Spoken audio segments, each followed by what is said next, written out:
Salut, c'est Clément. Dans cette vidéo, je vais vous parler d'un grand danger qui pèse sur les jeunes couples. Et c'est pas qu'ils touchent pas les couples plus anciens, mais c'est que si les couples sont plus anciens, c'est qu'ils ont trouvé des mécanismes pour compenser ce problème.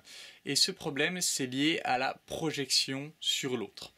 Je vais vous donner un peu plus de détails là-dessus. En fait, j'ai un client qui vient de se mettre en couple et dès le début du couple, il rencontre des difficultés avec cette fille, des conflits qui sont un peu récurrents, qui sont un peu toujours les mêmes. Et en fait, ce qui se passe, c'est que quand ils ont un désaccord sur un point, eh bien, lui, il supporte pas qu'elle puisse pas accepter son point de vue. Et en fait, on avait déjà discuté un peu avant avec lui de sa relation avec son père, et son père, c'est toujours quelqu'un qui doit avoir raison, qui est très écrasant et autoritaire. Et du coup, lui, toute son enfance, il s'est senti écrasé, il s'est senti étouffé par son père. Et là, en fait, ce qu'on constate avec sa copine, c'est que quand elle fait quelque chose qui pourrait ressembler à une tentative d'écrasement, lui directement se met en mode défense et l'écrase elle, impose son point de vue à elle. Donc par peur qu'il resubisse ce qu'il a subi avec son père, dès qu'elle le conteste, lui essaie un peu de l'écraser. En fait, c'est ça la projection, c'est que au lieu de voir sa copine à ce moment-là, qui essaie de débattre sur un truc, lui, inconsciemment, il voit son père qui essaie de l'oppresser. Et son père, il n'avait pas la force de l'affronter, mais par contre, cette fille, il a la force de l'affronter, donc il réagit par l'attaque, il lui impose son point de vue, il la fait s'écraser ou il la fait se taire. Vous voyez l'idée? Et le truc, c'est que bon, elle aussi, elle a ses problématiques et elle aussi, elle va faire des choses similaires où elle a eu une relation difficile avec son ex. Donc dès que mon client fait quelque chose qui ressemble un peu au comportement qu'avait son ex, plutôt que se dire juste ça ressemble un peu, ben non, elle va directement contre-attaquer. Et donc dans les deux cas, on voit qu'ils ne voient pas leur conjoint tel qu'il est. C'est-à-dire que lui ne voit pas cette fille telle qu'elle est, il la voit comme un mix dans ces moments-là entre ce qu'elle est et son père. Et cette nana-là ne le voit pas lui comme il est, mais comme un mix entre lui et son ex. Ce qui fait que un problème basique devient disproportionné, explose, et ça devient plus tellement une question de qui a raison, qui a tort, ça devient une question d'imposer son point de vue.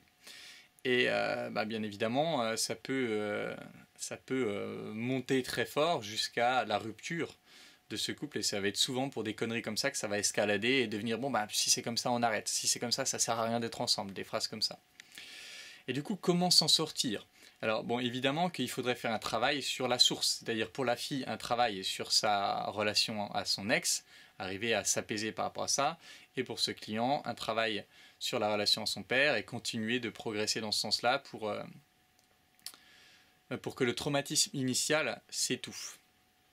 Mais ce que vous pouvez faire tout seul sans l'aide de personne, c'est quelque chose de plus comportemental, c'est-à-dire essayer de repérer les signes initiaux de votre schéma récurrent qui se lance. C'est-à-dire qu'en gros, il va y avoir toujours pour lui un moment où il va le contester et il va sentir que ça va commencer à l'énerver.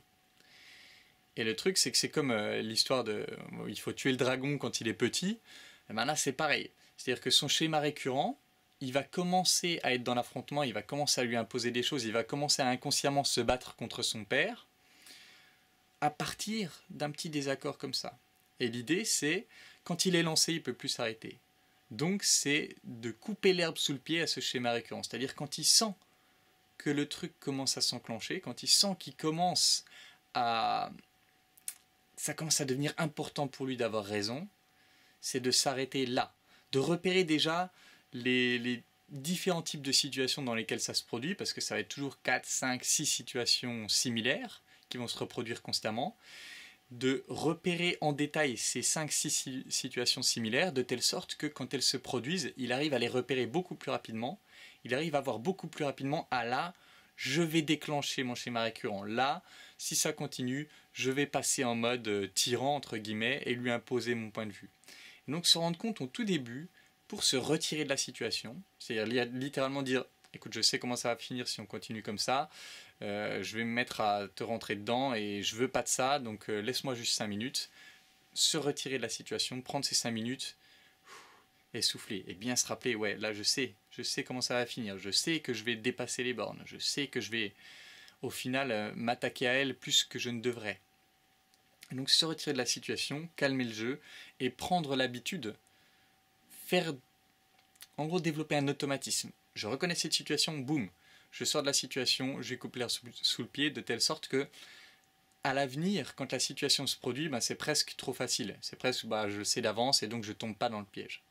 Voilà, ça je pense que ça peut vous aider et que c'est un truc que vous êtes capable de faire seul sans l'aide de personne pour réussir à éviter le truc qui va pourrir vraiment votre couple. Le truc qui va faire que votre couple soit gangréné de l'intérieur et va exploser.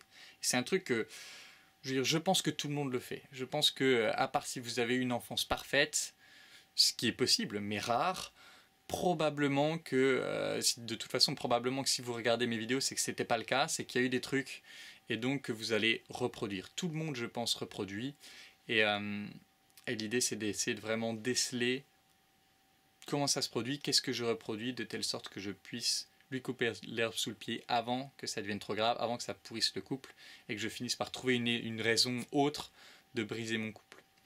Voilà, c'est vraiment un truc, c'est pas rien, je pense que ça se produit dans chaque couple, et donc que tous les jeunes couples sont en danger de ça, et j'espère que ça pourra vous aider. Et évidemment, comme toujours, si vous voulez travailler avec moi sur les aspects plus profonds, vous pouvez postuler à l'école des guerriers ou à un coaching perso. Vous avez les liens dans la description, donc je vous invite à postuler si vous voulez travailler avec moi. Et c'est tout pour cette vidéo, et en attendant la prochaine, je vous embrasse et je vous dis à bientôt. Ciao.